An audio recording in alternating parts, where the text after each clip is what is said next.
Howdy once again, this is Tubalcain and welcome back to my What Makes It Work series, and this is number 10 in that series entitled Differentials.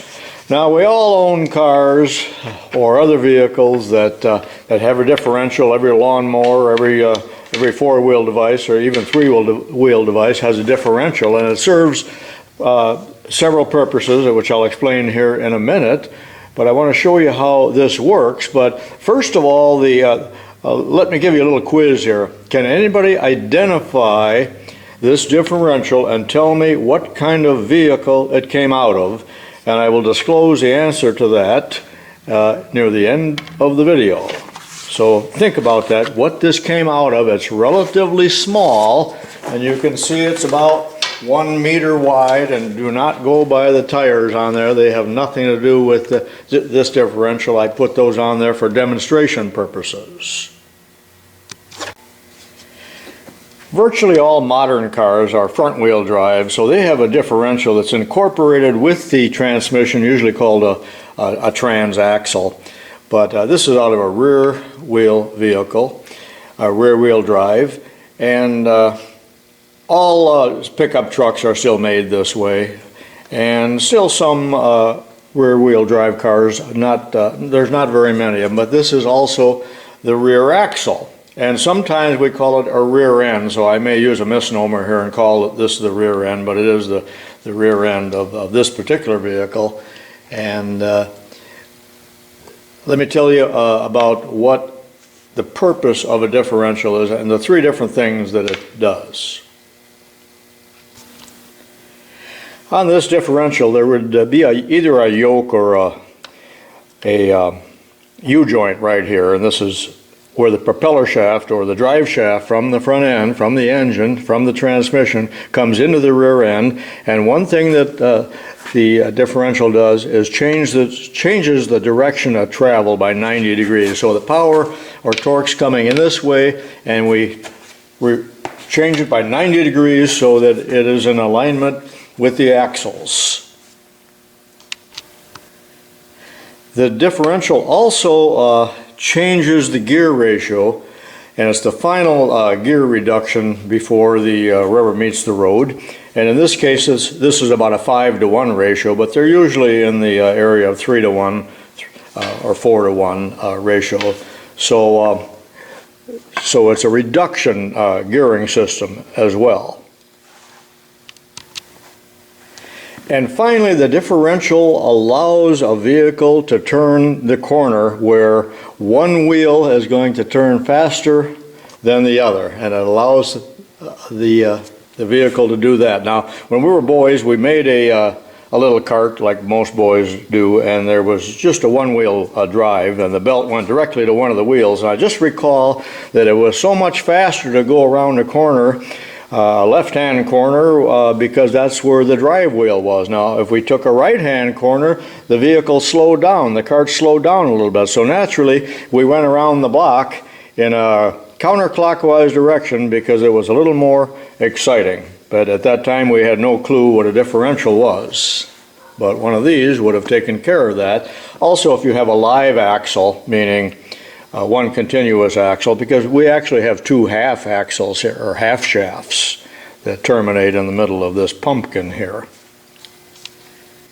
This is probably a pretty old differential, and you can see that somebody has modified it. They cut it off here at one time with a cutting torch and welded some new brackets on there. And there was a bunch of other hardware on here when I bought this that I had to remove to reduce the weight.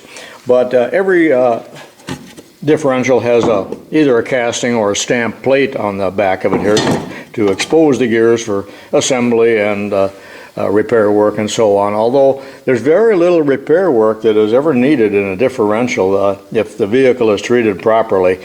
I don't ever recall in all the vehicles I owned where I had to do any kind of service on the rear end. Now once you take the plate off, you can see that this is the fill plug here, and you put 90 weight or 85 weight gear oil in there, and you could check the level of the fluid in there with your finger. So you stuck your finger through there at an angle, and if you could feel oil or had oil on the tip of your fingers, you know you had enough. I always thought that was a crude way of doing it, but evidently there isn't. It isn't that critical how much oil is in here, as long as it's approximately half full. You don't want it any higher than that, because then it runs out. You guys that have worked on rear ends will recall that. After I bought this, I took the cover off, and there was absolutely no oil or grease in there. And you can see how rusty it is, and there was just a pile of rust in there. I blew that out, and I cleaned it thoroughly, and then just oiled it with a squirt can. And I have no intention of filling this with oil again. But let me also say that this is a axle that was made by Dana Corporation, and it's marked Dana right there with some other numbers and so on. But every rear end, or every one that I've come across, when this is bolted on, has a tag on it. And here's the tag. It's a stamped steel tag that is on one of the bolts, and it usually tells a batch number, manufacturer number, and the axle ratio. And in this case, it's 5.17 to 1. So I'm just calling it 5 to 1, which I had marked here for just my own purposes. Now, what does that mean? I want to make a cutaway of this, so I'm going to cut part of the case out, but in order to do that, I really need to disassemble it so I don't get all the cast iron sawdust into the gears. So I'm going to take this apart off camera, and then I'll show you what the different parts are, and then after I've got it apart, I'll cut that open. So that's going to take an hour or so, so I'll get back to you at that time. This differential was manufactured in 1958, according to what it says on the ring gear there. But again, that 5.1 to 1 ratio simply means that 5.1 turns of this will turn the wheel one time. So watch the tape on that tire over there. 1, 2, 3, 4, 5, and a little bit more. Approximately 5.1 to 1 ratio.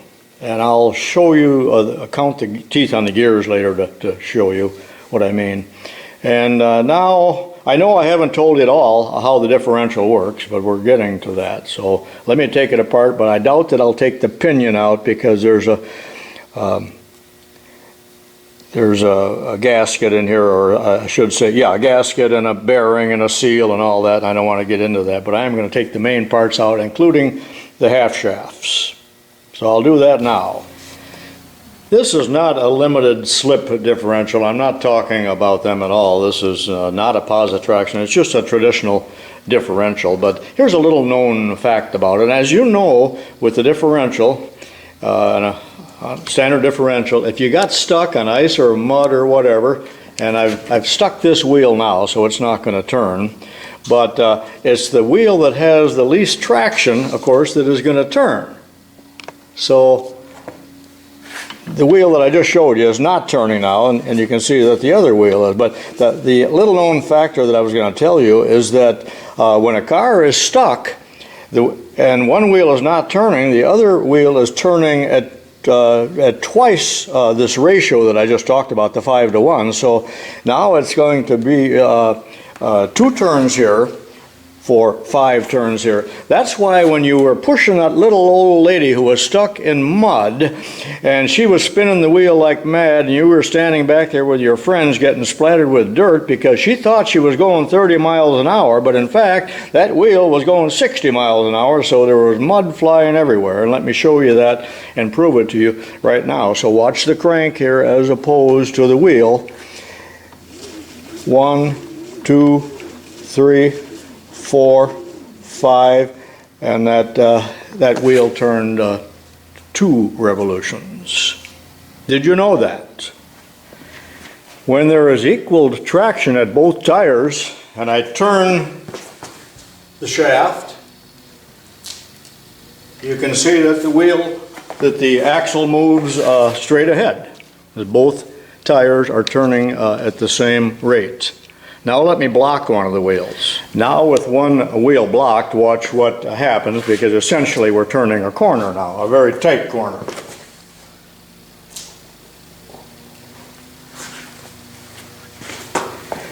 All right, 1/2 hour has elapsed, and I've taken this apart as far as I'm going to take it, and there's the pinion gear down there. Can you see it? And it's riding on a bearing, actually 2 bearings. Boy, was there a lot of rust in there too I dumped out, and some of it right away got into that bearing. Luckily I don't care, but a lot of rust you can see here. Okay, and the ring gear here has 31 teeth. So here's how they get the ratio. Pinion 6 teeth, ring gear 31 teeth, and this is considered a low ratio axle. And if you do the math here, divide it out, the answer is 5.16 to 1 ratio, and that's what it showed on the little axle tag that I showed you a few minutes ago. So that's what the ratio on a rear end is all about. Okay, the thing is disassembled, so let's take a quick look at what I've got here. Now originally there would have been a backing plate here and the brake assembly and all that. That was missing when I bought this, but when I pulled the axles out, and I had to use a puller to get them out, you can see there's a tapered, Timken tapered roller bearing that goes in here, and there would have been a seal and all of that. And these are not in good condition. I turned this down, this was tapered, I turned it down on the lathe so it would fit those little wheels that I've got on there. And on the other end there's a spline, and this spline fits into the gears in here, the axle gears, this one right here. Now in some of the old axles, like Model T axles, they were built with the gear right on the end, and that's why you saw them in the carnival and the circus being used for tent stakes for years when I was a kid. All the tent stakes, I believe they're Model T or Model A axles, because there must have been millions of them available. So that's one of the axles, sometimes called half shafts.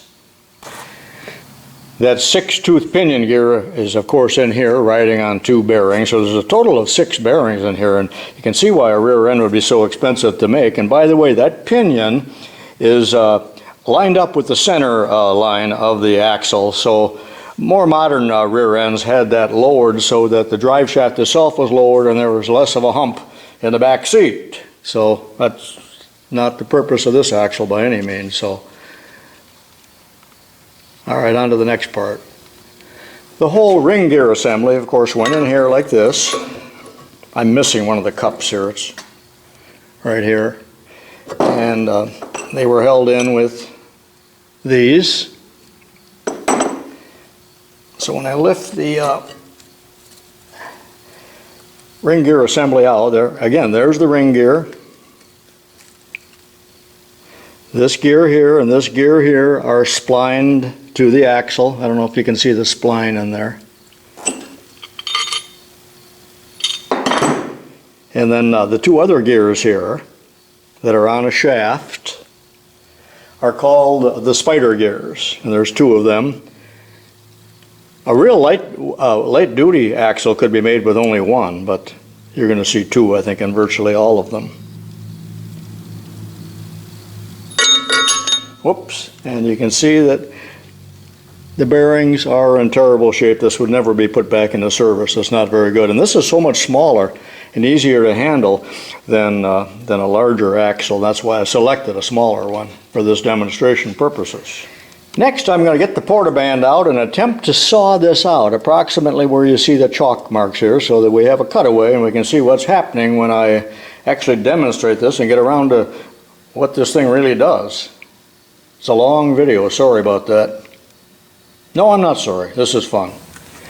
Ta-da! I have a window to the world. Now I put one axle in just so you could see that the spline of the axle comes in and would come in on either side and fit into the spline and these axle gears.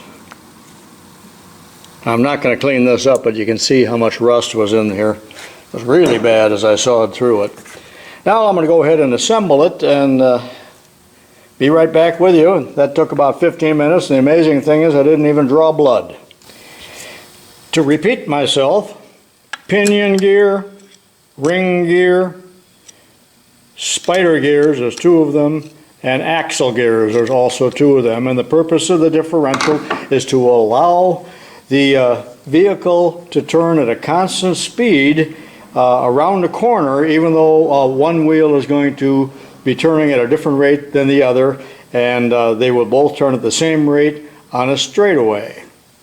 Now watch the action as I put it under power.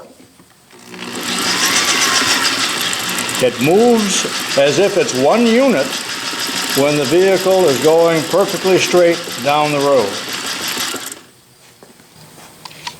The main disadvantage of a standard differential like this is that the wheel that has the least traction, the one that's in the mud or the snow or the ice, is doing the driving, and the wheel that's on the drive pavement is doing nothing. So that's why we need a differential, or a limited slip differential. Now watch this. I will stop the tire, the wheel, on this end in a moment here as I'm talking, and watch what happens here with the differential. Both wheels are turning, and when I stop one, can you see how the differential gears spin around? And you can see this one axle gear on my end is not moving at this time. Now I will do just the opposite, and I will stall the tire or wheel on this end. They're both turning, and now I will stop the one that I just pointed to. You can see that axle gear is standing still.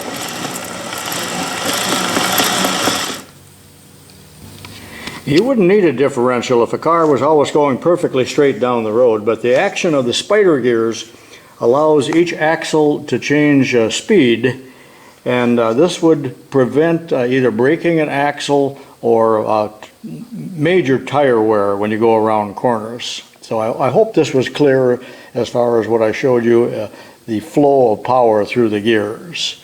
Now let's take a look at Jordan riding around on the floor on this little gizmo with a battery operated drill.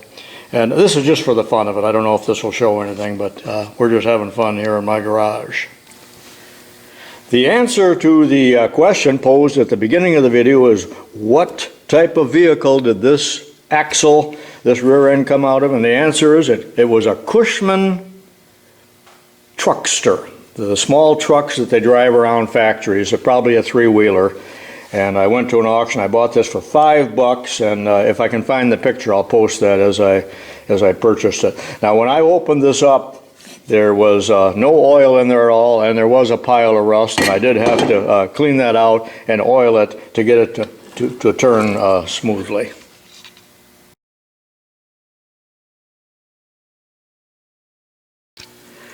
All right, here's Jordan. He's 15 years old, and he's going to be driving pretty soon, so we're going to give him his first lesson here. Let's go, Jordan.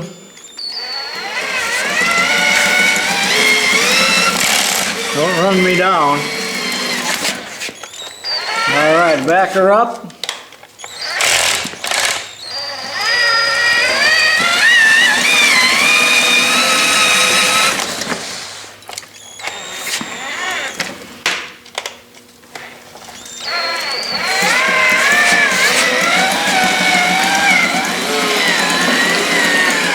Well, I don't know if that proved anything, but we had fun doing it. So that concludes this video on differentials. Be sure and watch the others in this series. And this is tubalcain saying so long for now.